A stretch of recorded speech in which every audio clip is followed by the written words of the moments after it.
You're watching Suck Professor. Hello, everybody. It's me, Hank. I'm joined by... James. Here we go, James. Twin Peaks, episode 10. Part 10, they call it. Yes. Those of us in the know. So here we're going to do a shot-by-shot. Lots of spoilers. Lots of trailers, I almost said. And we're going to break down all these different screenshots and go over the episode in great detail. It's kind of like a long podcast more than it is a really well-thought-out video. Yes. Not a lot of thinking goes into these, No. James, and I'm talking about me. You do a lot of thinking. I do a lot of messy, bad thinking.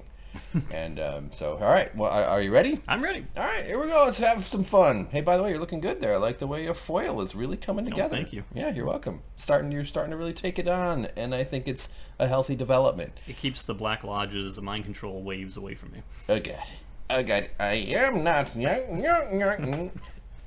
Laura Palmer, there's her face, directed by David Lynch, our favorite hero. And we open up on a shot of some cool hills, mountain things, rocks and trees. And then there's... Oh, you could call them Twin Peaks. I see three tweaks. One of those are identical. The other one's just a fraternal twin. Oh, fraternal twin. Yeah. There's always... Yeah, it sucks to be the ugly fraternal twin. Yep. So we come to a really cool little place, beautiful land. I like it.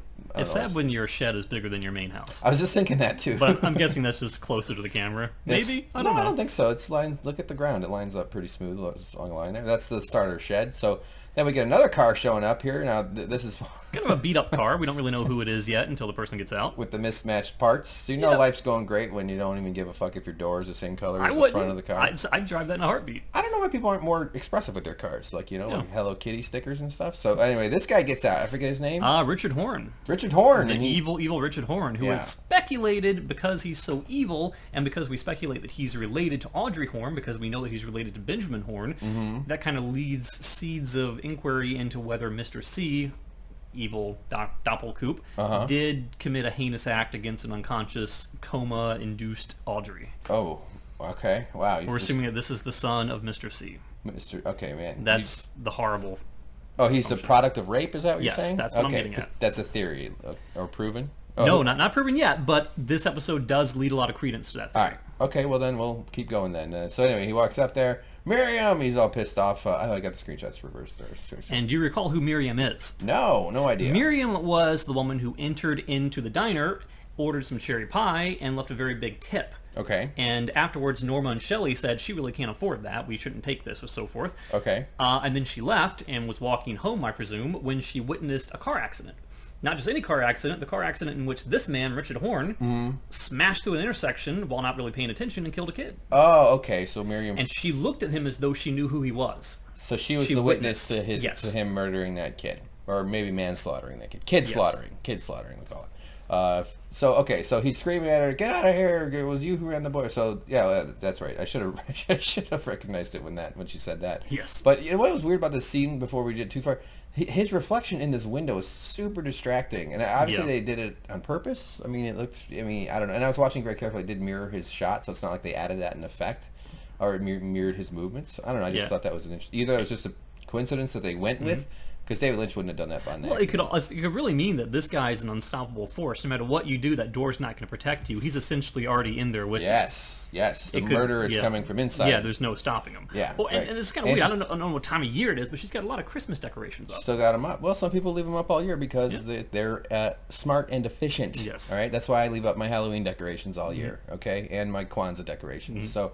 Get away from me! So they have kind of a tense little moment. She's obviously afraid of him. Obviously recognizes him and obviously knows him by his first name, Richard. Yep. And is not afraid to talk back. Well, she kind of is afraid. She won't open the door, but sure. She's saying, "I sent a letter. Leave me alone. If I get hurt, I told him it was you." Well, she said that she also, before she said she wrote a letter, she said she spoke to the cops and told them what happened. And because you weren't arrested yet, and nothing happened, I also wrote a letter. Oh, okay. Because of the inaction of him being arrested, and that tells me one of two things.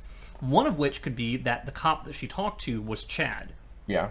Chad's a piece of crap. He would cover stuff up in a heartbeat. So if he's not being arrested and Chad was the one who was being informed, it would make sense. Right. Possibility number two is that, or possibility number two of number three, is that Chad was informed and all Chad passed along was the description of the car, not who was driving it. Because we do know that Andy went out and questioned the man who appeared to own the car. Yeah. So we do know that the information as to what car did the crime was circulated to good, decent cops being Andy. Okay. But we don't know exactly why Richard Horne has not been apprehended, or whether or not the police department knows that it's Richard Horne. Right. It could be that they just couldn't find him, or it could be that they have been withheld that information. They don't know it's him at all. Yeah.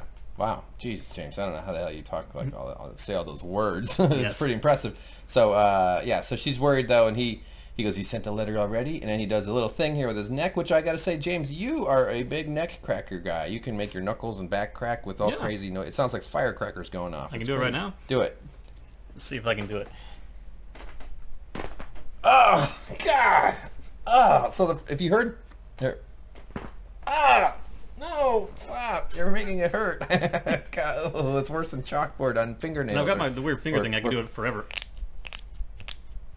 Every time I bend them, they do that. So let me just explain the visual. James just crunched his fingers in front of the microphone there. I'm sure you heard it. The two back ones. The first one there was a chair adjustment sound that might have sounded like it, but those were James just sort of grabbing the side of the chair and then rotating his shoulders and keeping his butt. Normal. I do that before I kill everyone. You're like a reverse X-Men where you have some weird thing where like, look at me, I can make my bones sound like a xylophone. Yes. I am arthritis, man. you have a rib xylophone on. All right, that's just intense, man. I don't know what the fuck's going on with that, and I just hope you don't die. His game is weak sauce. His game? What? His crack game. Crack? Oh, his cracking game. Yeah. No. He just stretches his neck a little bit like a villain. You do it like you're about to turn into a pile of bird bones. Anywho. All right, so anyway, he goes for it, and she goes, shit, fuck it. So she knows there's trouble. She's trapped like a rat. There's nothing she can do. Yeah. And that door is not going to stop anyone. He did this cool move, though. He went straight with the knee in there, and... You know, that looked like real glass. Like, a lot of times, safety stuff with actors and things. I was thinking this actor just, if they just were like, he's like, I'll just break the window. It's no big deal. I'm a actor guy. And he's clearly not worried about fingerprints, forensic evidence, anything like that. No, nothing at all. But he's an impulsive guy. Impulsive, yes. That's probably one of the words you'd use for him. Also, mean. Evil, yeah. Companion, not a good companion. No. So anyway, he goes in there and then we do the scene from outside.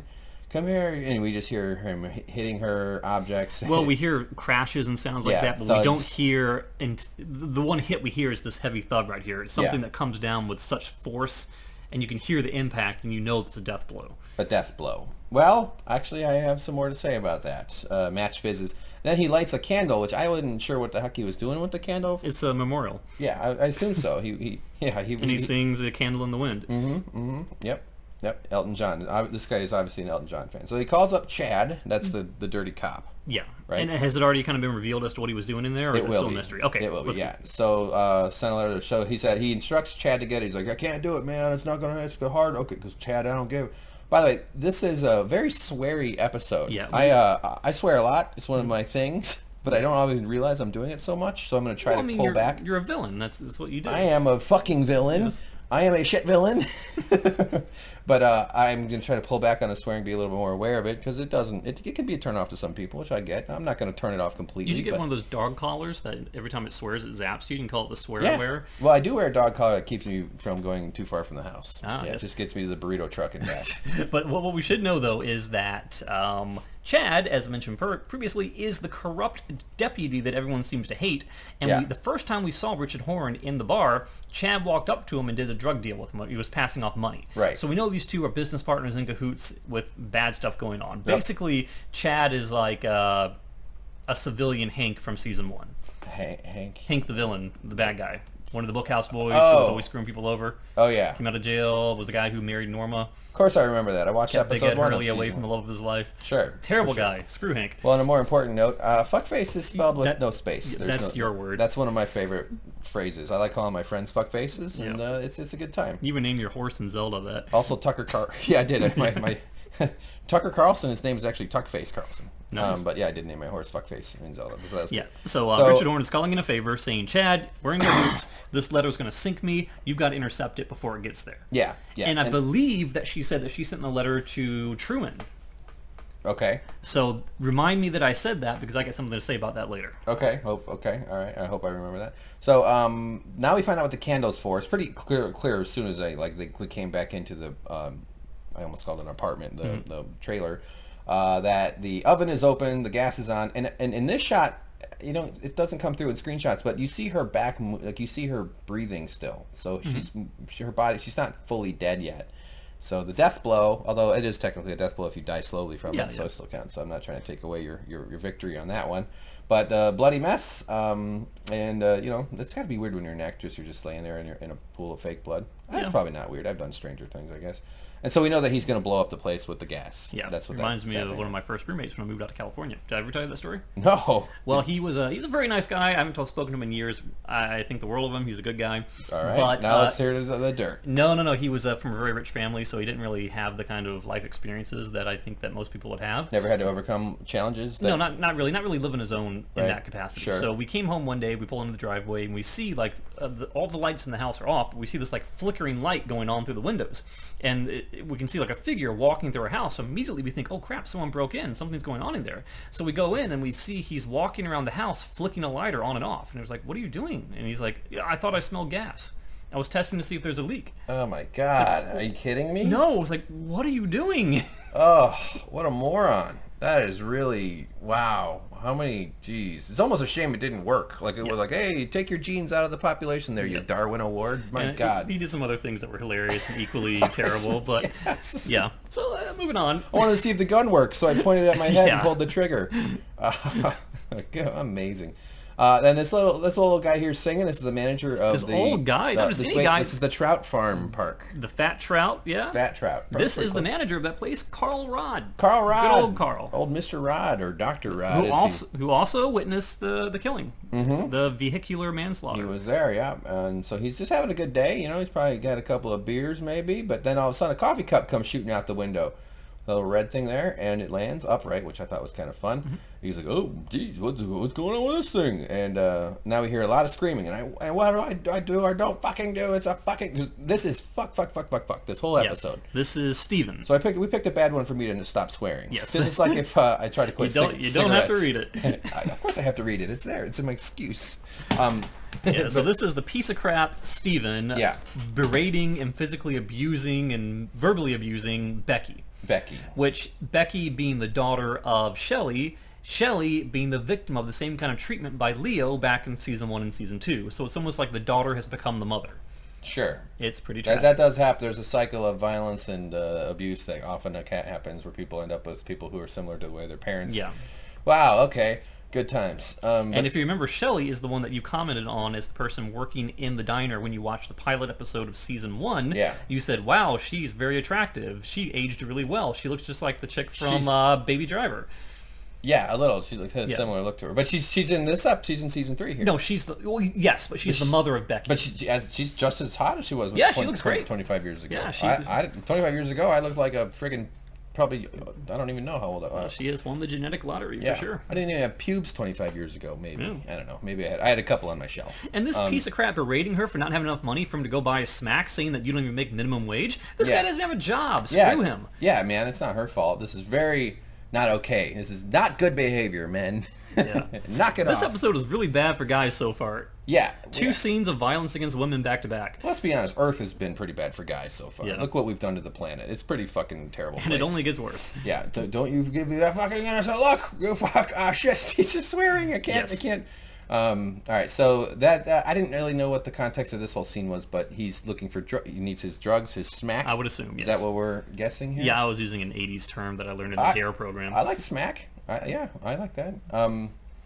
Cool. So, all right. Then we got to a guy working on a casino surveillance log. He's doing just some generic casino work. This is one of the Mitchum brothers, as we come to find. We saw him. Got a koosh ball, by the way. Yeah. That's pretty exciting.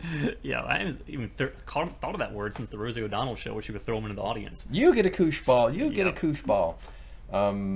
And one of the Mitchum brothers, that's right, and he's in this little... Also a very famous actor that we saw back at the casino when he basically fired the guy that was running the show when Dougie came in and won his $427,000 or something. $47,000. $447,000 because he says it in this episode. I just watched it.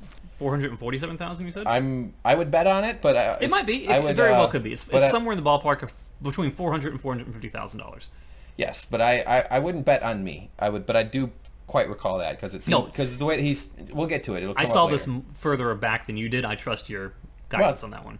Well, I know, but you also have to remember who I am with my Swiss cheese brain. It's a nightmare going on inside. Okay, so this Candy, which I didn't know her name, but we do learn it. We also saw them at the casino. Remember, they were standing back, and now I incorrectly assumed that they were referencing like Playboy bunnies or something. Because is it about the bunnies? No, it's not about the bunnies. No, yeah, that was not a correct one. I do a theory on what this is about, but I want to hear what you think first. The scene or these girls? These girls and the scene. Okay, because they play a pretty heavy role in this episode. You're not a heavy, but you see them a lot more than just this. What is your take? Well, let's get through this part, and then we'll talk about. Okay, so I like the way she's doing this whole fly thing. It's like that must be like one of those acting exercises. You just remember someone else looking for a fly? Red balloon. Oh, they pop up everywhere. Is that really? It looks like it could be a plate, but I'm going to say it's a balloon just because it's more mysterious. If it's a balloon. Like a bowl or some sort of container. Yeah, I'm going to go with balloon. It's Pennywise. I like balloon. It's Pennywise. Yeah. it's Bozo T Clown's nose. He's an alcoholic, and it's gotten very big. But she's swinging around. She's going, nose. She's really going after that after this fly. And I was convinced. I felt like there was a fly in the room. Good acting here, and it just goes on. She's a method actor. Whoop. I like doing this. These back and forth, James. Is always fun. That's her Marilyn Monroe right there. Yeah. Yeah, Marilyn Monroe. What's not pictured in all those shots are all those flies flying off her dress, which is what a fly would do because they're rational people. Fly stops buzzing for a second, spits, and and now we kind of see where it's coming. It's sort of obvious where this is going. And now the red balloon looks more like a bowl behind glass. Yeah, but it's okay. It's all right. So she picks up the clicker because that's a good tool. I guess I guess you got to improvise. Do you call them clickers or remotes? Remotes.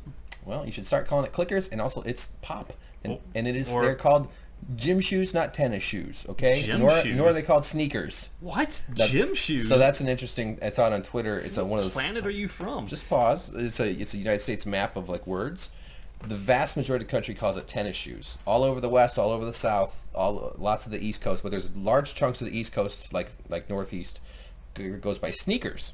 So they say sneakers. Both acceptable. And in Chicago and in Indiana, or like Indianapolis, gym shoes. Unacceptable. The smallest little spots. Yes. Chicago, and I grew up outside of Chicago, so I remember calling it all of them, though. Like, I remember one time I said sneakers, and my friends in high school, and they laughed at me for like 5 minutes.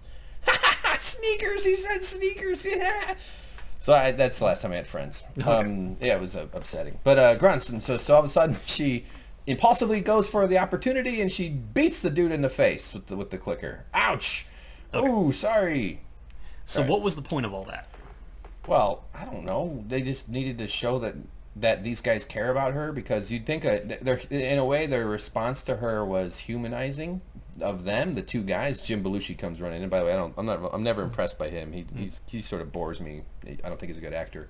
He's kind of one of those big, weird, annoying guys that like probably has weird, lumpy calf muscles and plays golf.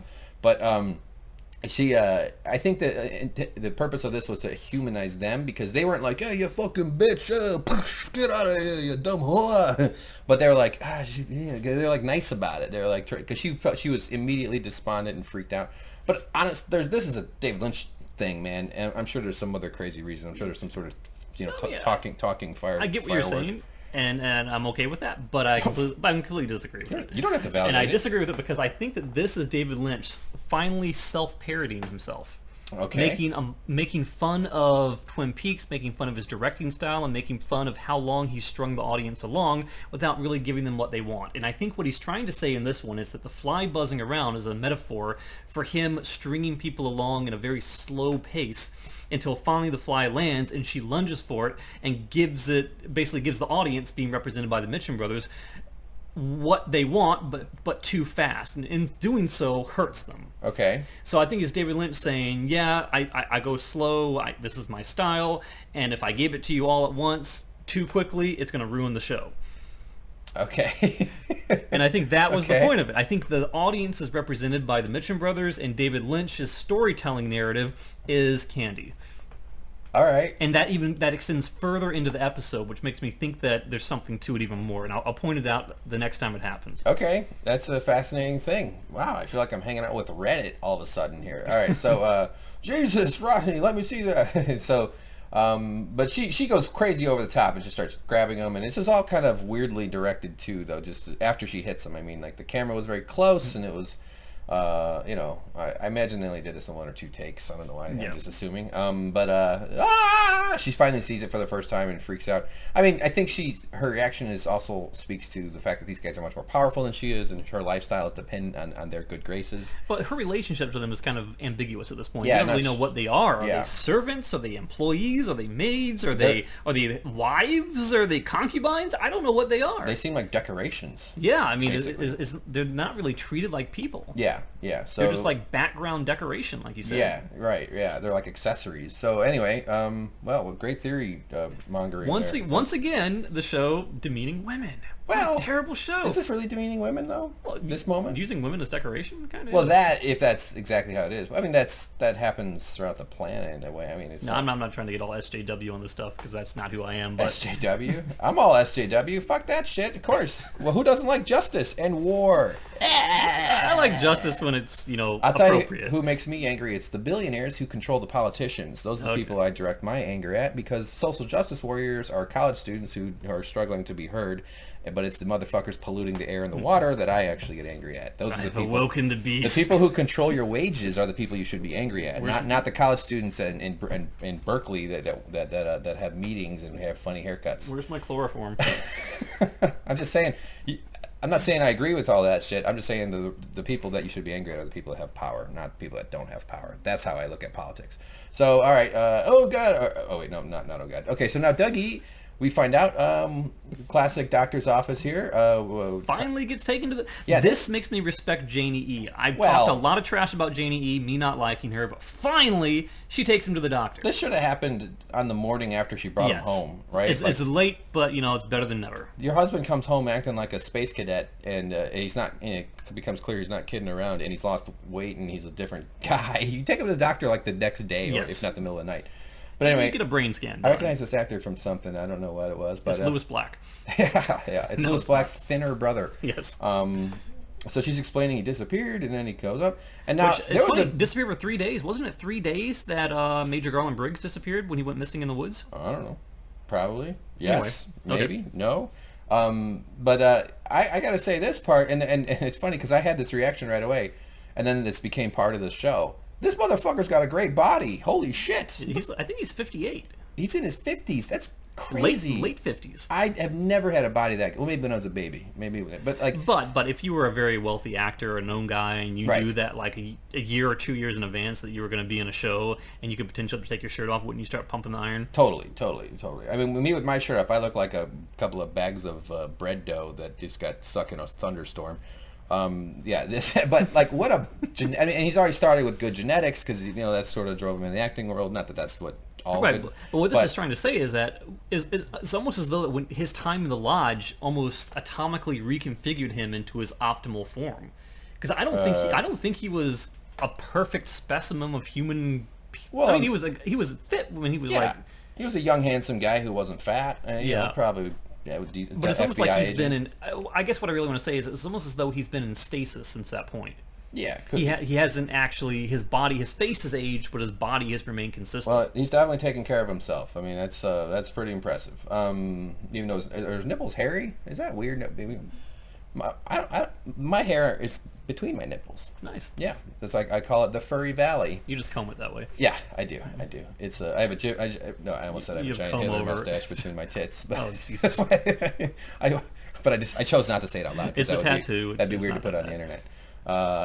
So not a tattoo. Yes. So anyway, the guy's taking his heart. I did like that he just like touches it. Yeah, Dougie just keeps grabbing it. Yeah, you can't effectively listen to someone touching it. He's like a curious chimpanzee, just like what?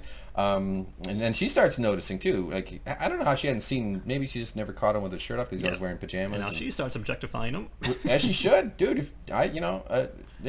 She starts going, whoa, damn, dude, Jesus Christ. Well, this is my husband. He's got a nice body because she's used to lumpy Dougie. Yeah, and then they find out his blood pressure is 110 over 70, which is perfect, which is ridiculously good. Yeah. But you can't take an accurate reading with his arm flailing around like that. You got to be in a certain position. You got to be sitting. You got to keep your arm up. Yeah, it's a delicate thing. He's standing. I don't know. Who cares? Not who cares, but like you got veins. Guy's doing great. I used to have veins once. It was nice. But she's going, like the fires are awakening finally, because she's been pretty stressed out by this marriage a little bit. So now we get back to the casino boss lair, and poor Candy's still feeling feeling the effect. She's almost worse off than he is. This poor guy. Yeah. But they're bringing him drinks. They're making him martinis and getting fucked up. That's nice to do. Always good for somebody. And Candy's inconsolable. She pushes her away. Get out. So it's not coming along. And then the TV turns on. I like those temps. That is some Vegas temperatures, huh? Yeah, the important thing is the remote control still works. Yes. Yeah. What if it was embedded in his head, but it still works? And he just blinks his eyes to turn it on and off.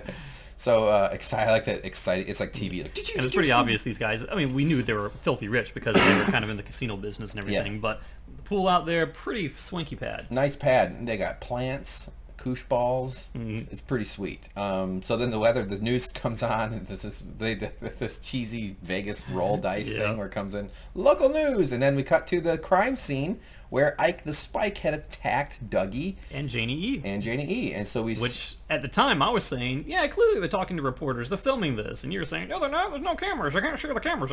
You turn into a gangster for that. Yeah, dude. Yeah, there's no camera scene, no rolling shutter scene. Yeah. I did say that, didn't I? But yes. I noticed that they did do like a camera angle shot with like a sort of a camera mounted light. Yeah, that sort of creates an effect that looks like it's a reporter. So they didn't show the reporter. They didn't show the reporter's voice or any of that. But it was implied, and this is confirmation. That's a budget thing, or just a filmmaker's choice, or whatever. Now I'm sure. KQRY query.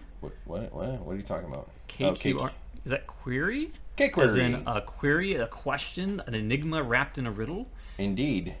T-cross. What does T-cross mean? I don't know. What does it mean? On the left. That's T-cross. Right. It means the cross. Yes. Jesus was on the cross. Yeah. He died for our sins, the sin of being a baby. He might have he drinks tea. Anywho, moving on. Well, underworld hitman arrested. Local hero nabs him. Hell yeah, nabs him. So immediately Rodney calls to Brad. And who's Paul? Go for it. Paul the Spike. I don't know, Paul. Someone's on the phone. Is he one of these guys? Is one of those guys? I don't know. I thought the guy, one of them's named Rodney. I don't know their names. I know let's just refer to them as the Mitchum brothers because I'm sure that's who they are. We might see their names later. We can assume that the Mitchum brothers were in cahoots. Oh, that's the newscaster, I think. Oh, okay. That could be. We can assume that the Mitchum brothers were in cahoots with the middleman that we cut to every now and then in the office. He always calls in his assistant Roger, who kind of sets up and coordinates the dealings between who we presume to be Philip Jeffries and people like Lorraine, who was killed by Ike the Spike. Ike the Spike also being the guy who was employed by this middle management company that handles all these illicit dealings. Yeah. So because of that, they know who Ike the Spike is. They're aware of who Ike the Spike is. Yes. Because they may have used him in the past, or they may have had dealings with him themselves. Yeah. Yeah, well, this is implying that they're paying. They're glad he got arrested. They don't have to pay him, right? Yeah. So that's good. They're not sad about this at all. No, this is good news. He even does the fist bump. Nice, which is what I do when I go to Starbucks and I steal a big jug of cinnamon. Mm-hmm. So Douglas Jones is the hero, and they got a woman giving he was like a cobra, which was true. He was very quick, and he slithered. He put his arms down to his side, and he went, and he slithered off into the bushes.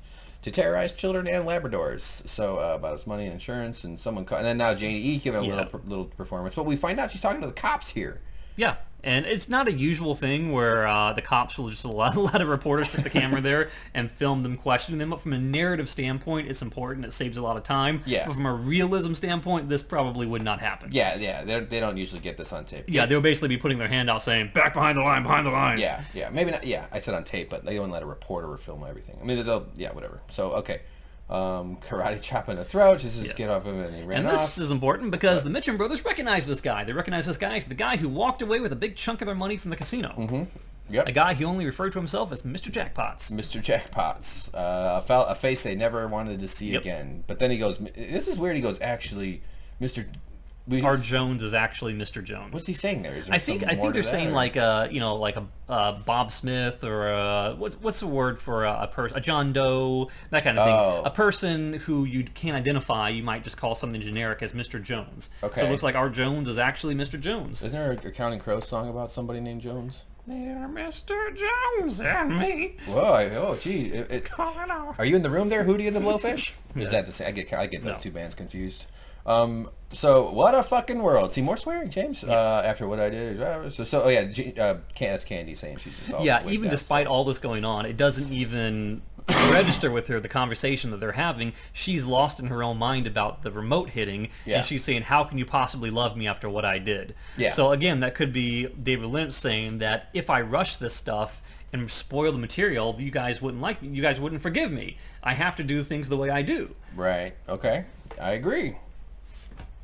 I know you don't. No, I was going to say, I have no idea what James is talking about. I wanted to whisper into the microphone. So we're at, what is it, Camelot Court, Dougie's house, Red Door, the Red Case Door, Files. the Red Shoes. Red Shoes. Maybe also, they're made out of balloons. Yep. No. Now we've got... We did see that one scene, though, when the Red Shoes are walking by the electrical outlet. Audrey wore red shoes. Some of the comments pointed out to us very nicely. And Janie E. also wears red shoes. So I think David Lynch has a thing for red shoes. I think so. And I chose that shot because it's fucking clickbait. People like sexy women legs and red shoes. So I put it on there. So she's looking at him with a little bit of bedroom eyes. This is what we call a fella about to get a little lucky. But of course, who is she looking at? Dougie loves his cake. Dougie eating cake, chewing noisily. Not exactly the testosterone fueled about to bang. You know, when you're about to bang, you start getting all a little like, yeah, all right, a little bit of your gorilla instincts start coming up. A little reptile brain. I know gorillas don't have reptile brains, but we all kind of do it distantly, I guess. And then, but she's going, "You're so attractive," or "Do you think I'm attractive?" So finally, though, this is good. I'm always happy for people to have joy. That's what I'm all about, James, as everybody knows. But she's thinking, maybe I might take this fella for a spin. I mean, who could resist this hunk, huh? Like, ow, ow, ow. Maybe she wants him to have a little munchie on her. So, all right, enough of that. That's so funny. That is great, but still. I just want to make this the channel. Just do this for every video. All right, so she's gonna give him an old heave ho. Now I didn't know. I think she says, "Do you find me attractive because I find you attractive?" Yeah, and I find him fucking attractive. I'm actually just jealous. I wish I had his body. I'm always, it's like before and after pictures of the dudes. And I'm always like, man, I'm jealous of the before picture. Jesus Christ. But so I wasn't sure where they're going with this. I honestly, it might have been an awkward. Maybe she went for it and he like freaked out, or maybe like it went, who knows? But then they just cut to, Tasmanian devil, bull in China shop. And I think they missed a huge opportunity with the scene. You did? What do you think? Why? What are you saying? Because at the very end, it should have been, Dougie should have yelled, "Hello, hello, Mr. Jackpot." she pulls on his lever. Oh, Dougie, get it! So yeah, it was a fun time. She's got a nice thin back. Everybody likes those. And something else, I really don't want to mention this, but it's a question I have to ask, just because I want to throw it out there, just to see what you think about it. All right. If the roles were reversed, man's wife comes home, she's been missing for 3 days, she's comatose, she's not talking, clearly something's wrong with her. Yeah. And then there's a scene where, in that state, he's just banging her. That's a little bit... Would that be okay? Not as okay as her banging him, and I realize that's a double standard. Absolutely. Yeah, that's not... Is that weird that I even bring that up? They're married. Yeah. That's not... No, we should talk about that, because we got to... I mean, yeah, there's gray areas to these types of things. I don't want to be that guy, No, it's an interesting point, because I think it is a little, like... The thing that mitigates what you're saying, though, is that they're both having a great time, by the way. Like, clearly he's happy If he's under there going, "Oh, no, stop!" And she's on top of him going, "Dougie, yeah!" Like, now we're talking about something being violated. But, like, you're right. If the roles were switched, it's a little more intense. And I think it's not improper to say, well, yeah, that's a different standard, because men have a physical advantage that women don't over women. That makes it, that changes the power dynamic. So of course it should be a slightly different. It should be a different standard. But yeah. But the other thing that was hilarious about this scene was his arms. His arms were just bouncing back and forth. I get it. I've had a few fun times, and you just go with it. That's like one of the few times you actually get to be an honest animal when you're actually having good sex. So.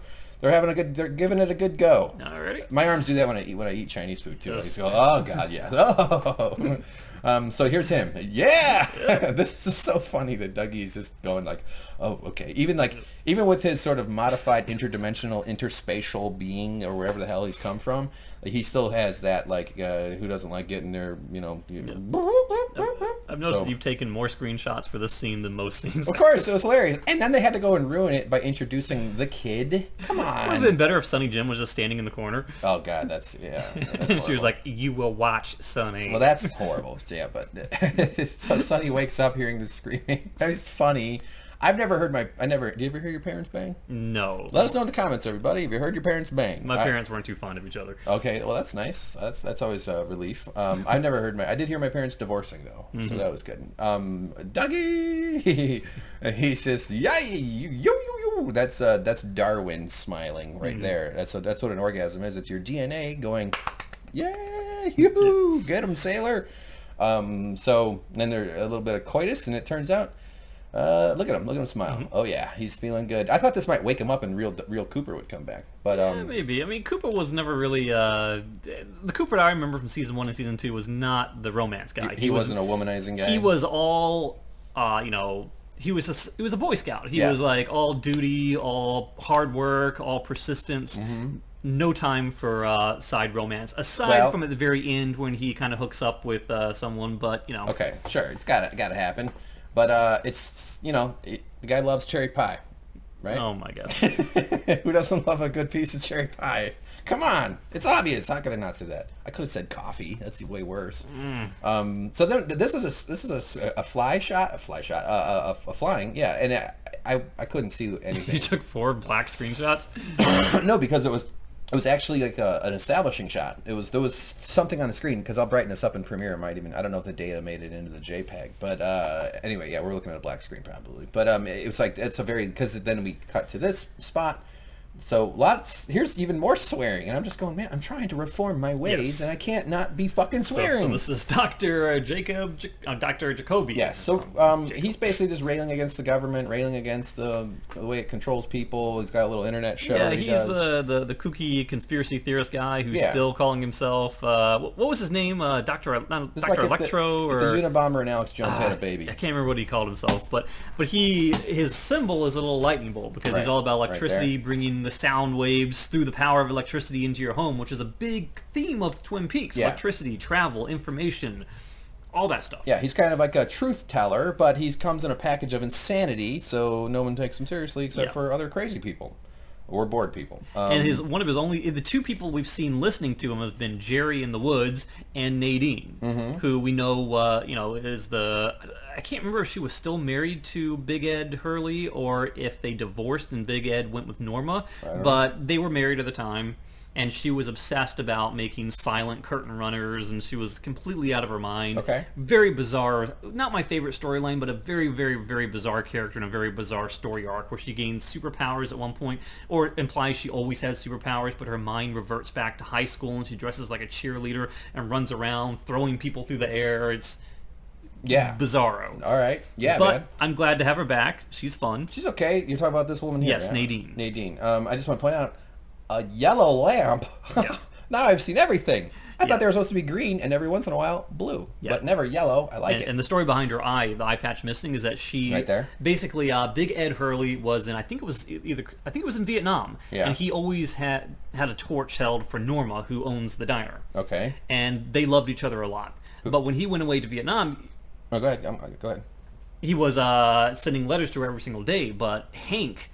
Yes. Frickin' Hank was back there trying to woo Norma for his own purposes, and he was intercepting the letters. So eventually Norma didn't think that he was writing to her anymore, so they kind of drew apart, even though he was sending her letters every day, every week, or so forth. Okay. So by the time he got back, Norma and Hank were already a couple, married.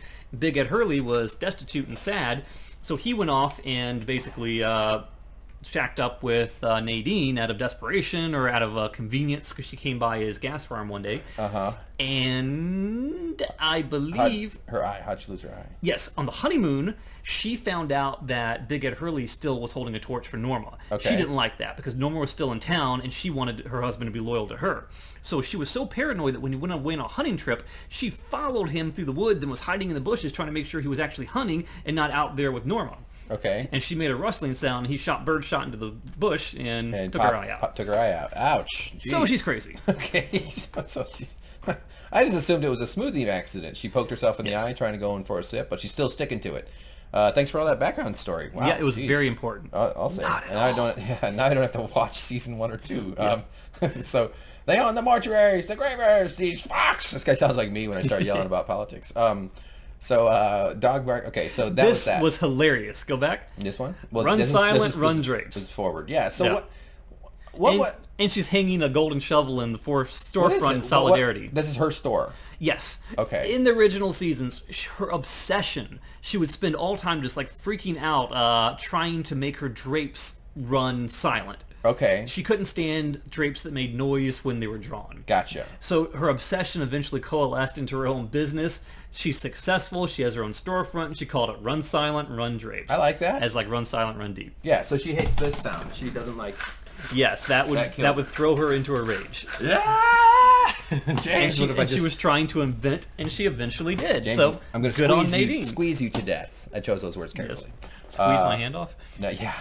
There's more squeezing to come. So, yeah, I wasn't quite sure what the heck this whole drape thing. So, but that's the background information. Yep. So that makes a lot more sense. And what number's on the door? Oh, 112? Okay, it doesn't mean anything to me. Yes, well, that will definitely come back later, probably. Yeah, maybe not. So, fuck no. Yeah, no, it won't. At the base, so he's just screaming and yelling and stuff, and she's just sort of getting into it and like big red balloon. Yep, red what balloon? Flarping balloon. For sure. It's got the corpse of the Statue of Liberty. Where's the lower half? Is this some other magician has the bottom half of it? Yes. So there he goes. Dig yourself out of the shred. Buy my shovel.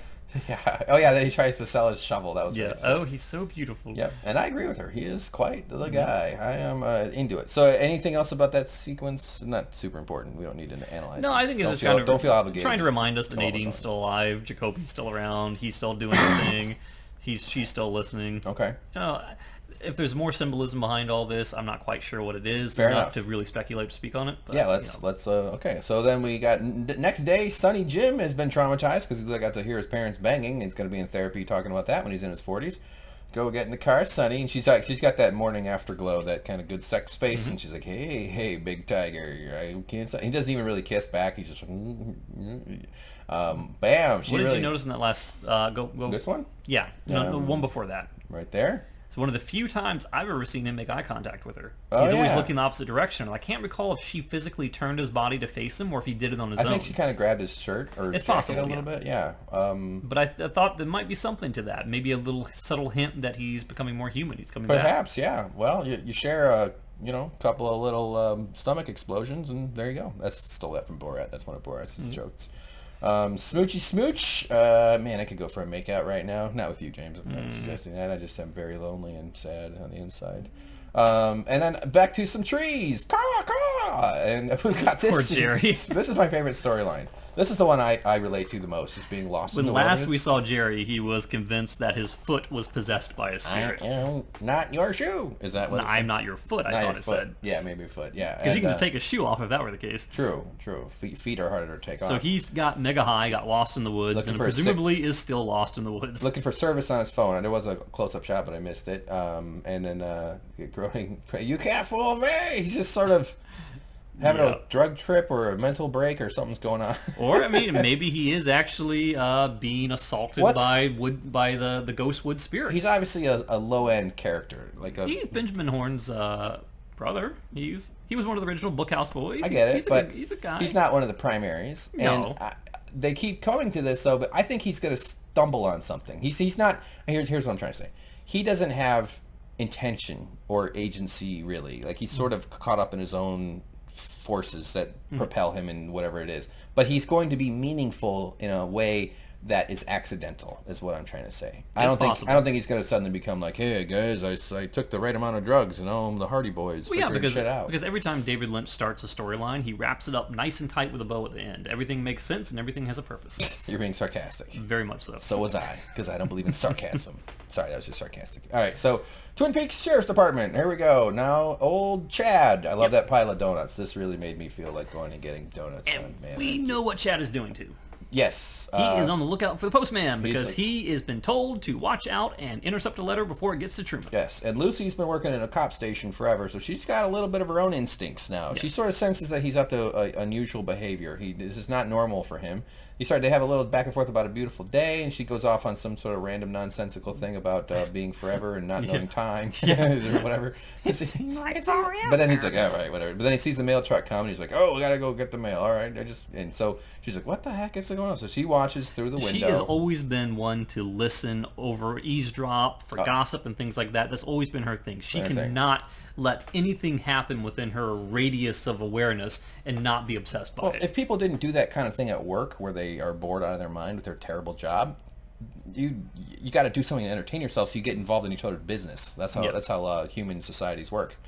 Not completely, but so he gets the mail. The mailman, even the mailman, kind of looked at him in a weird way. So James, you said something about the mail here, right? You wanted to take a closer look. What was the name of the woman who sent the letter? Right here, Miriam Hodges. Or is there a different letter that you wanted to see? Because I actually took more shots at the very end of our pile. When I was watching the end of the episode, I could have sworn that it said her name in the credits was Miriam Stevens. Okay. Should we skip to the credits? No, not yet. But, I guess we could. But what do you see behind that one? Marvin. Here, this one has Marvin, Monica. I'll keep going. Well, I'm going back now. Go back. Marvin Mancia. Mind of Mencia. Okay, because Carlos Mencia. I didn't see it that clearly. I was thinking the letter behind it might have been the real letter, but it could also be that Miriam... Oh, like he confused the Miriams? Yeah, that's what I thought originally. He confused the two, but now it could be that he is intercepting the wrong letter. Maybe that's not the Miriam that we know of. Yeah. Or, remember I said that she said she sent the letter to Truman? Yeah. Maybe she sent it to Harry Truman. Oh, the other Truman. The ill one. But that's Miriam here, right there, right? I mean, well, that name indisputably says Miriam, but it could be that could be a different Miriam. That might not be the letter. Because, do you want to jump to the credits? Yeah, let's do that. All right, here we go. We're fast forwarding all the way to the credits. We've learned to keep track of the credits because we get clues in the credits. So what do you see? What are we looking? What's her name now? Looking for Miriam on the left. Yes. I don't see it. Miriam. No, Miriam's on the right. Miriam Sullivan. Sullivan. Okay. All right. So that's not her. Unless that's a maiden name or something, but I don't think she's married living in that little tiny thing. Yeah. Well, good catch, man. Yeah, Jesus. So that's not... I think he got the wrong letter, and I think that it's going to come back to bite Mr. Richard Horne. Yeah. Wow. Oh, I didn't know Ben Carson was in the show. Wow, interesting. Okay. All right. And he's not going to be looking out for the mail in the coming days when the real one comes. Right. For sure. Maybe it's Gary Hashimoto. Maybe she just that's her secret identity. Gary Hashimoto. Come on. So all right. Anyway, this is the letter he decides to keep. I love the generic address. Main Street. No number, just Main Street. Well, where do I live? Twin Peaks, Washington. Like when you write Santa, they know where it goes. Like, is that like if you just write like the police station, and you got the stamp? Well, the post office will send it, right? Like I think they try. I think if it's pretty clear. Yeah, I think so. I'm not sure. It's probably like some worker's judgment or something, but I don't think they're super strict on that as long as it's very, very clear where it's supposed to go. Okay. All right, so even the mailman thinks this is a strange interaction. What's this guy doing standing there looking at the mail? Because he delivers mail every single day, and he's like, "This guy's never done this before. Yeah. What's he after?" So they're showing this, like the mailman, and they're showing Lucy because I think that he's not going to get away with it as much as he thinks. This is going to get back to Sheriff Truman for sure. Not the smoothest move, but he does slip it into his shirt real quick and turns around and goes back inside. And at some point in a future episode, he's going to open the letter and find out that it's nothing. It's not what he thought it was. It's not from the right person. Yeah. Hodge is not Sullivan. All right, wow, good one. So beautiful day, huh? So they go back and another donut. I'm so jealous. I want a donut so bad. I want a donut more than I want to make out with somebody. Make out with a donut. That's exactly how I do it. Why do you think I have such a long tongue? Back to horrific Richard Horne. So angry snake face. This looks like Voldemort as a teenager. Yeah. And he gets a text. Done. All right. He's got a full charge phone. That's pretty good. That's really responsible. It's powered by evil. Mm-hmm. That's right. There's never a shortage of evil on this planet. So we got to. It's poor Johnny. And this weird bear thing is like, because the thing is with Johnny, we found out in season 1 is that he was only really calm and collected, good God, and able to focus when he was talking with Laura Palmer. Laura Palmer was his center of being. Oh my God, he feeds it cookies. That's what he does. Wait, he puts what? It's a cookie jar head, and the cookies are there so he can feed cookies to it. It's a cookie jar head? This is a cookie jar? I think it is. No. It's like a receptacle, and I think he puts cookies in there. I don't think so. No, That's what I would do if I were Johnny. Anyway, but... Yeah, but there's nothing on top. There's no lid. There's no hinges. It looks like it's like a weirdly... There's a big hole right there where the mouth is. That's a hole? I think it's a hole, yeah. No, it's not. It's like a... Here, look. It's like... It looks like clay and teeth and weird shit. It looks like the bear's fur inside the... Well, actually, no, the bear's head's missing, so it can't be the bear fur. Yeah. Anyway, it's something that's freaking weird. It's super weird, but I don't think he's putting cookies inside. But it's like... He's putting cookies inside of this head. It's almost sad that this head gets the cookies. It's almost sad that this is the replacement Laura for him. Yeah. Yeah, so... But this guy's, he's from, this is the Hornes, right? Yes. And they're wealthy, and in the last episode, we showed the clip of him smashing his head against the dollhouse. Yes. Hence why he is tied up now and wearing a helmet. Not the doll, but he hit his head against the wall. The dollhouse while he's wearing the Indian headdress in the pilot episode of season 1. When he was young, yeah. But when he was older, we saw him come running down the stairs through the hallway and smack dab into a wall. But he survived, which is good news. He didn't kill himself. He hurt himself pretty bad, though. Pretty bad. Now, but also he's got to be restrained, so you see his legs are tied up. Yes. This is one of the problems with these fucking closed captions. And there's a smoothie here. I thought that was interesting that has not gone drunk yet. The straw wrapper still appears to be on there. But this poor guy, this is his life. I guess this glowing weird bear thing is talking to him, and it keeps him calm, keeps him occupied. There's his mother, the wife of Benjamin Horne. Mm-hmm. Yep. Before the internet, this is what people did for fun. We just had to look at weird shit and wait to die. And I had a Teddy Ruxpin that I would put a Metallica cassette into. Oh, really? Yes. Yeah. And he would jam out to Off to Never Never Land. Nice. That sounds fun. I had a thing that I'd pull it and it would go, moo. Over, fat boy. No, I don't know why I'm trying to... What am I... Okay, so she comes running in. Hello, Johnny, and a car's coming up. Uh-oh. We know whose car that is. Danger car. By the way, if you're a criminal, you should have a bumper. I mean, come on. The cops are going to pull you over for that shit. Don't be asking to get pulled. That's a Saturn, by the way, I think, right? Part of it might be. Yeah. So, came to see you, Grandma, and she's immediately like, get out of here, I don't like you. So we know they're related. We know that's his grandma, because he called her Grandma. So that, in and of itself, tells me that we know that this is the mother of Audrey. Yeah. So if Audrey was raped in the hospital by Mr. C, and this is Audrey's son, that would make her his grandmother. Yeah. But she could have gotten pregnant from consensual I know. sex I'm just saying this is the leading theory right now. It's a horrible, horrible theory. I don't want it to be true, but it seems like the possibility of it has not diminished. Well, horrible things are often true. Yeah. That's the slogan for Earth. I feel like I'm coming down hard on Earth these days.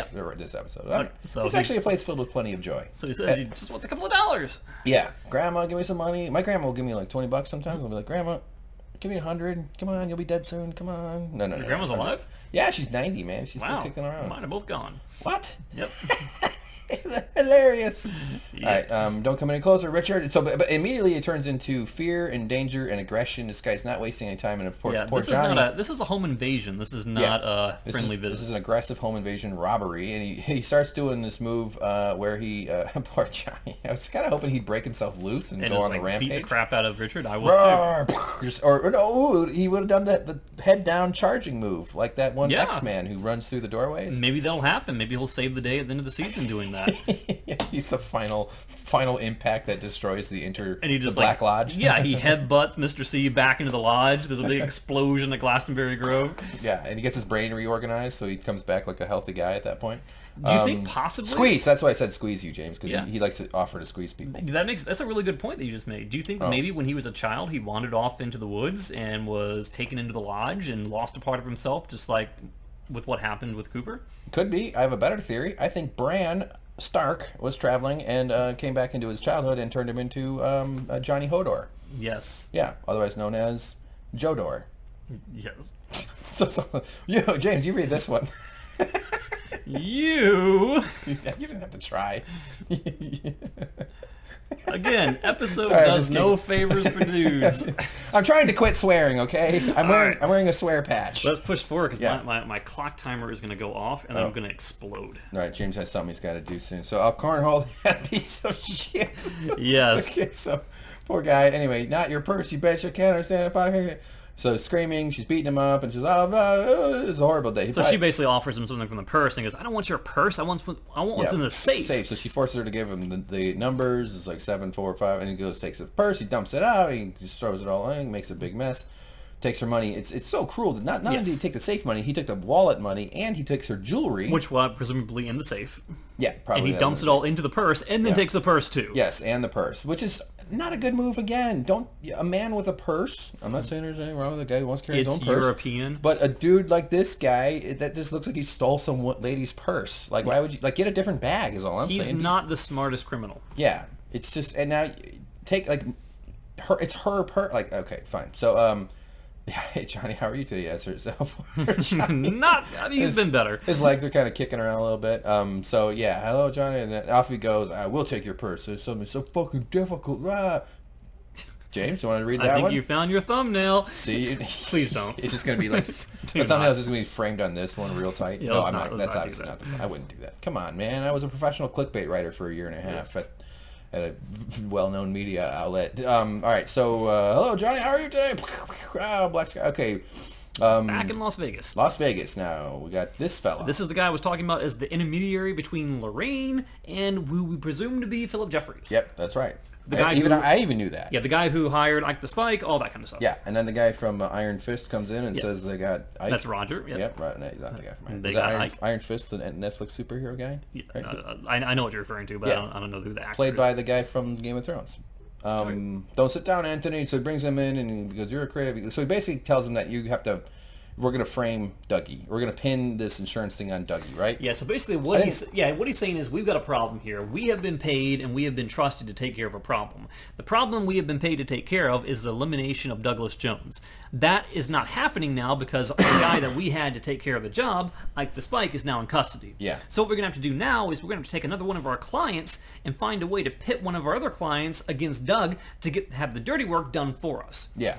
So he found out that essentially the Mitchum brothers were using them as a service to commit insurance fraud because, as you know, they do all sorts of illicit dealings. The insurance fraud claim was going to be arson, and they were going to burn down something and collect $30 million in insurance recoveries. Right. But because of Dougie, or Agent Cooper, having that epiphany, that return to form of noticing something being wrong and being guided by the Lodge toward this path and making the markings on the piece of paper, he proved to his boss, Mr. Bushnell, that it was arson, that it was fraud, and that they're not going to pay out on the deal. Okay.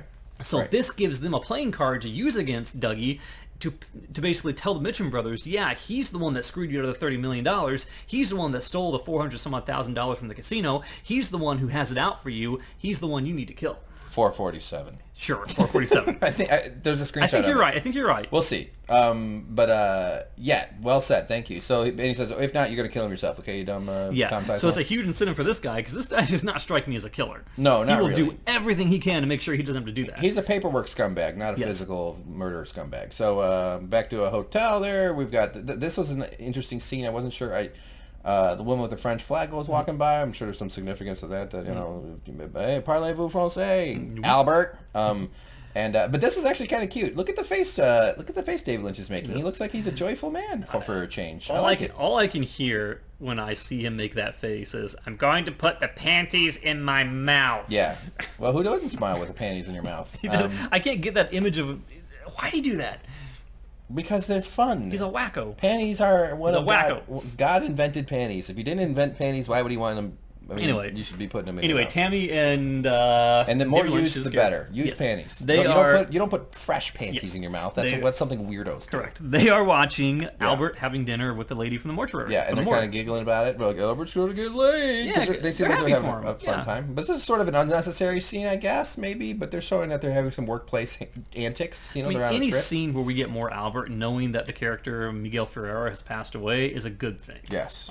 Even if it's a pointless scene, I love seeing him because I loved him as an actor. Yep. I hate to see him go. But I can't go to bed without crying about that. Yeah, or watching RoboCop where he snores cocaine in the bathroom and then turns into a huge douche. Yeah. So Mustang Casino, by the way, somebody pointed out Mustangs are not male horses. It's just like, see, there's my swearing. It's just horses.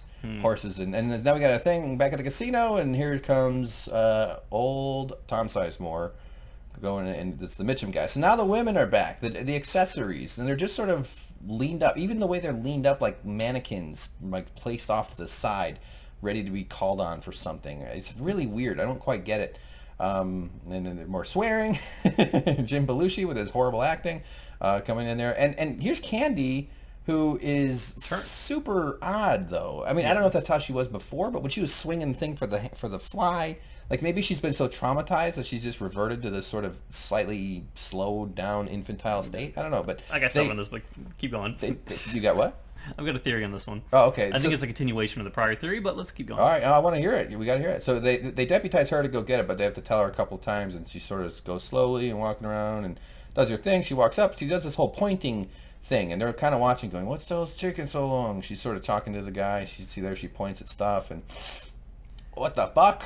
Okay, now think about what I said before about these guys representing the audience and Candy representing the show or David Lynch's narrative style. Yeah. The audience is staring there, waiting for something to happen, and they're watching on the screen as something seemingly meaningless is happening, taking way longer than it needs to take, when all they want is to see an action happen. It's basically a parody of all of us sitting back here for the past actually this is episode 10? This is the 10th hour? 10, yeah. For 10 hours waiting for Cooper to come back, and all we got is freaking Dougie Jones.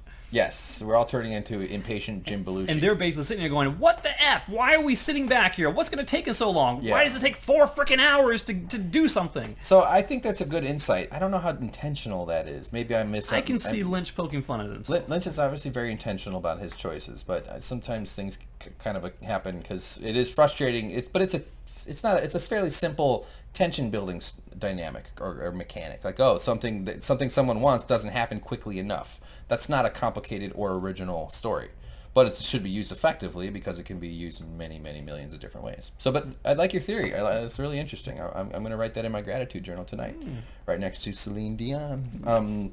So then finally the guy gets her to come in, and he says she's got no place to go. If we fire her, she's got no place to go, which makes me wonder, what is she? Was she?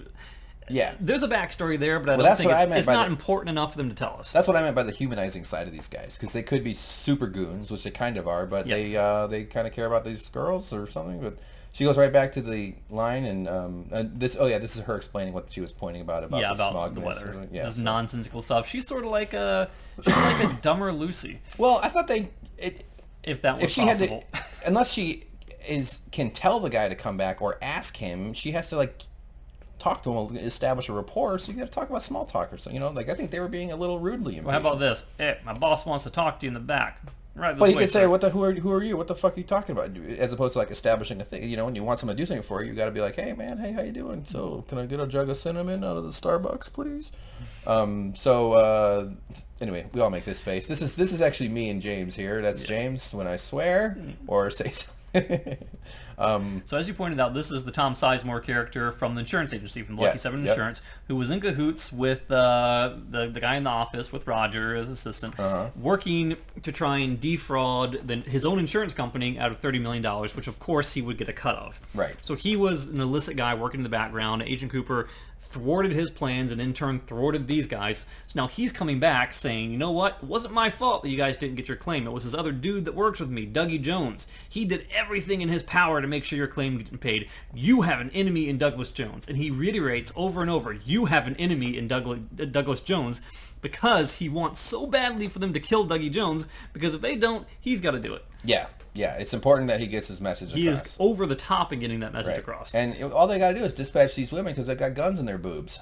Austin Powers, Yeah, that's what they're like Stepford Wives and those ladies. It's like guns. Okay, all right. So it's funny though, he gets staring into the door. She gets him out of there. All right, so that was that. Then they're back, and he's a little mad. I even untied my bow tie. That's how mad I am.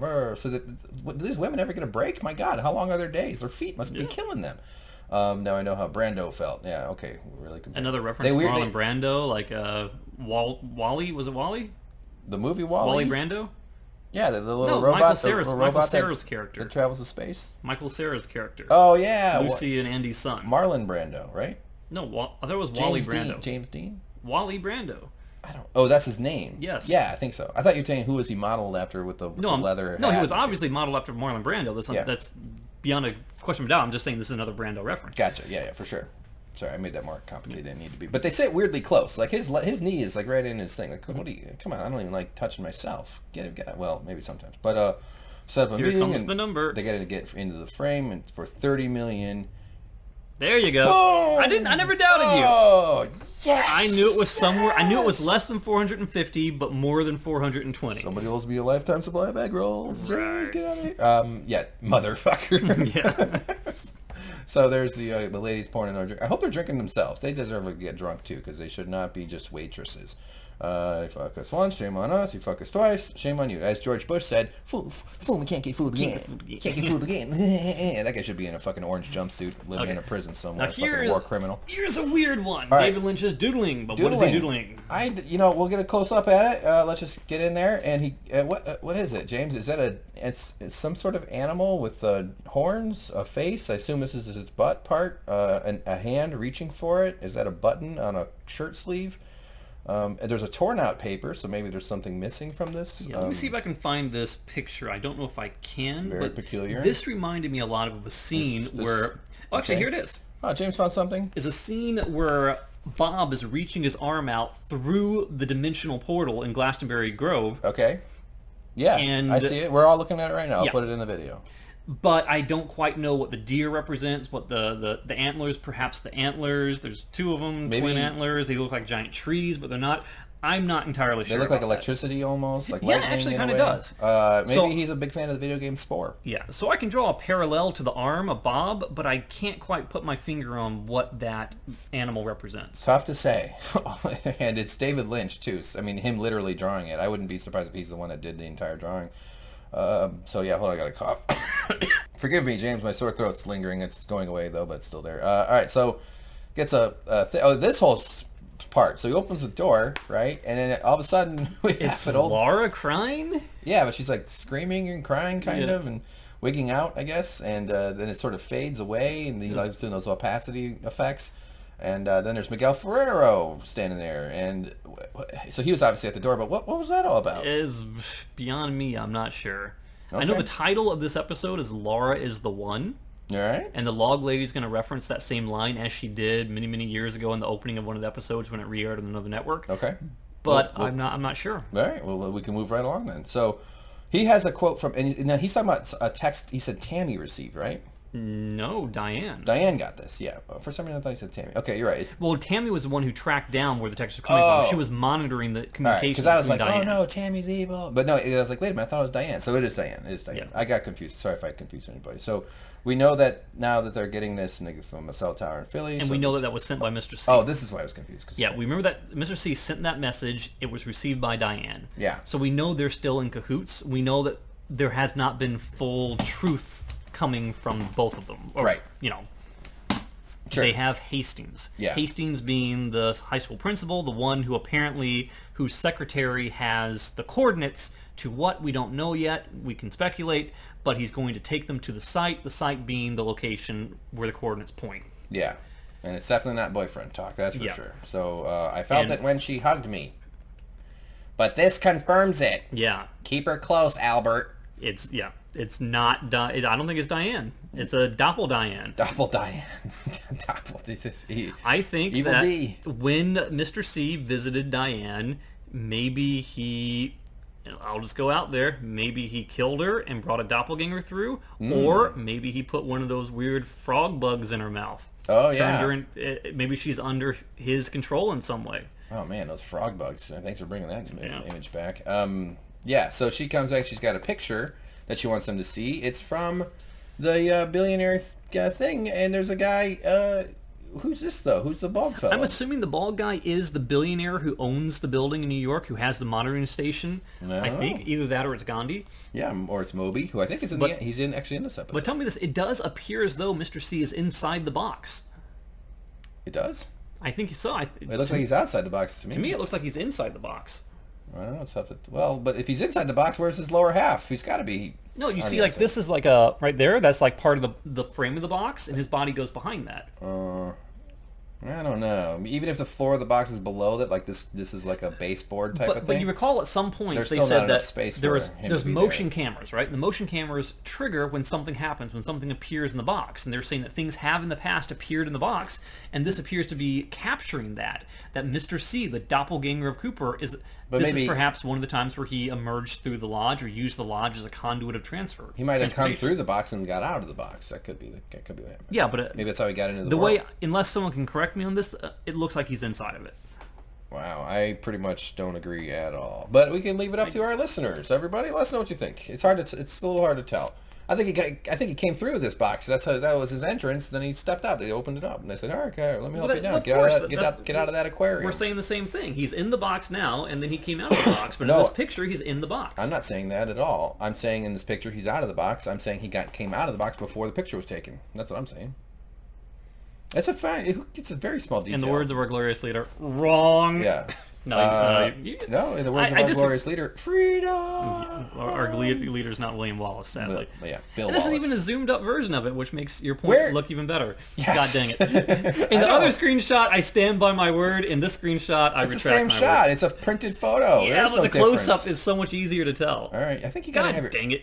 Do you want me to take you to the eye doctor? I'll take you. Can we take you to the brain I'm doctor? going to get my Prius, and then it's a used Prius, and it has air conditioning. You don't realize you're sitting directly in front of an optimal angle. Okay, that's much easier. Now I rotated the monitor slightly. Okay. All right, there you go. Now I will agree with you. Yes, my monitor has a viewing angle of 3 degrees. Yes. So solid this black. is really something. Now back to the lodge. Now we got Ben Umber. Come on, you can do it. Benjamin. We were saying Richard has the same Horne. name. Audrey. Yes. See, I'm learning.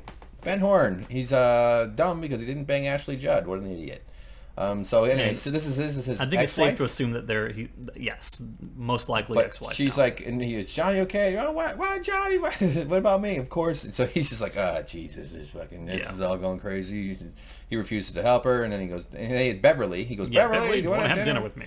So I don't blame him. Maybe he's gonna go get some of that cherry pie. Oh, good sorry, Lord. ladies. I'm sorry, but I'm sorry. I'm so sorry. I'm so sorry. I'm so sorry. You can call it a cherry penis if you want. That won't be thank fun. you. So then we got the log lady. Speaking of being horny, electricity of wood. I was actually shocked by this because Okay, I knew the log lady. Just take over because I had no clue what's going on. I knew that she had passed away in real life, and I thought that what we had seen of her currently in the series was the totality of what we were going to see from her, and I was thrilled to see her come back. And we know they shot all her scenes in succession, but it makes me think that there might be more of her in the future episodes, which I really hope is the case. Yeah. And also makes me wonder if there's a possibility that she actually died before David Bowie did.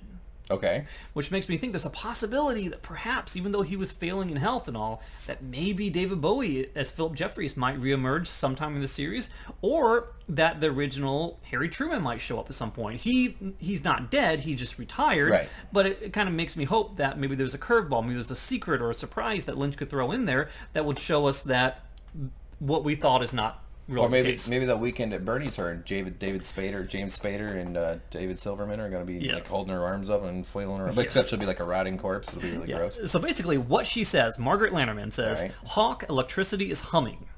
You hear it in the mountains and the rivers. You see it dance among the seas and stars and glowing around the moon. But in these days, the glow is dying. What will be in the darkness that remains? The Truman brothers are both true men. They are your brothers. And the others, the good ones who have been with you, now the circle is almost complete. Watch and listen to the dream of time and space. It all comes out now, flowing like a river. That which is and is not Hawk. Laura is the one. All right. So, what the heck does that mean?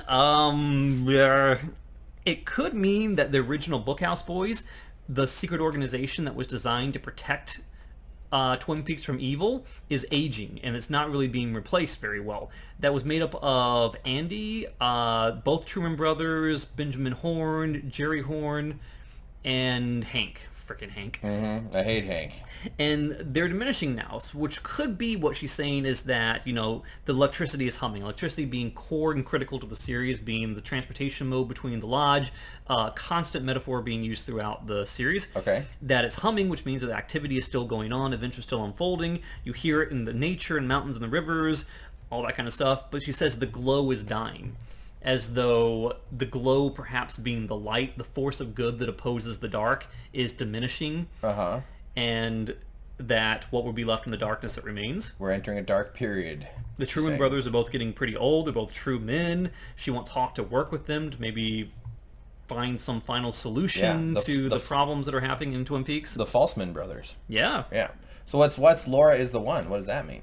I don't. It kind of makes me think that Laura was like, because we saw her in what I presume to be the White Lodge being sent down to Earth as like an orb of light, as a sphere. Okay. It's almost as though she's the central.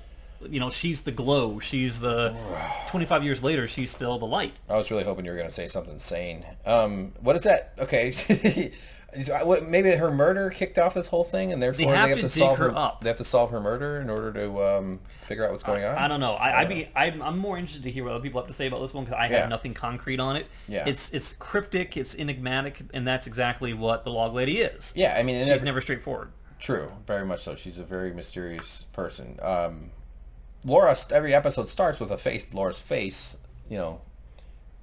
overlaid over the foggy, thing. So anyway, so Hawk is just listening to stuff with his earrings and stuff, and wind howling. Okay, and then that's pretty much it though. Rebecca Del Rio's No Stars playing the Bang Bang Bar. Now we got another one of our band sequences. And I think that's Moby back there.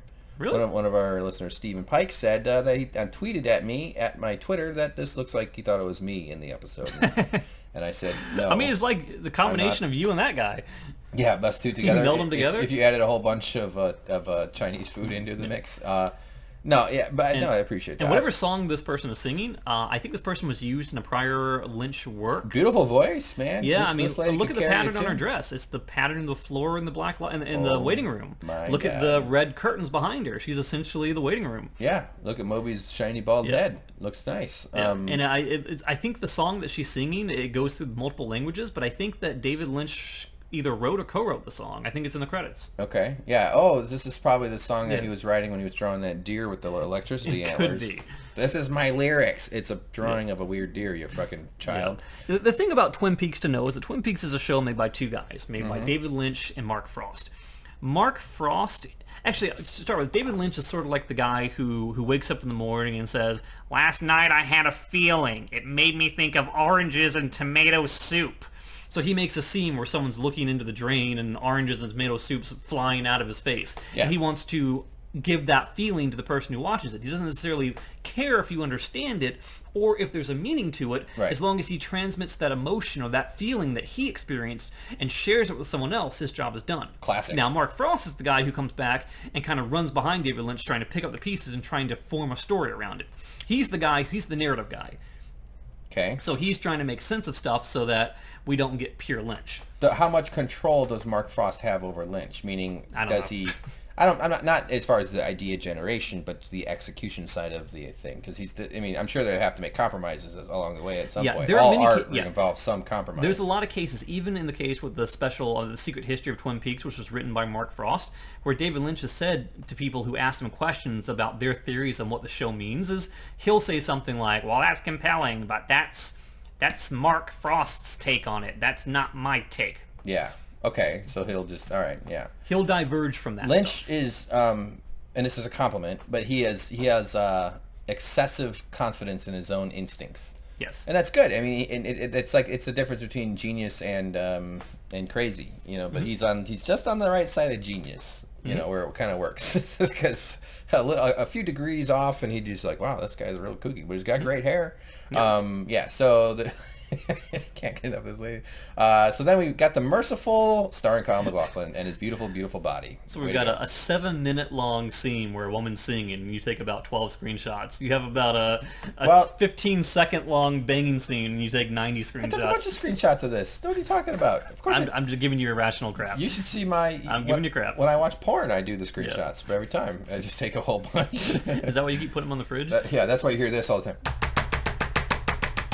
Oh, fuck. Okay, starting from the beginning. Yeah, all right, we start off episode 10. That was rehearsal. Here we go. You're watching... No, okay, I'm joking. Right, sorry. People are going, no, I can't believe I'm already at the end of this. What's wrong with me? But there you go. Any other clues? The Spike Stadler. Oh, look at that crazy-ass name. No, I think we got through another one. We did it. All right. We're coming down to... Moby, musician. Yeah, Moby, musician. Wow. The role he was born to play.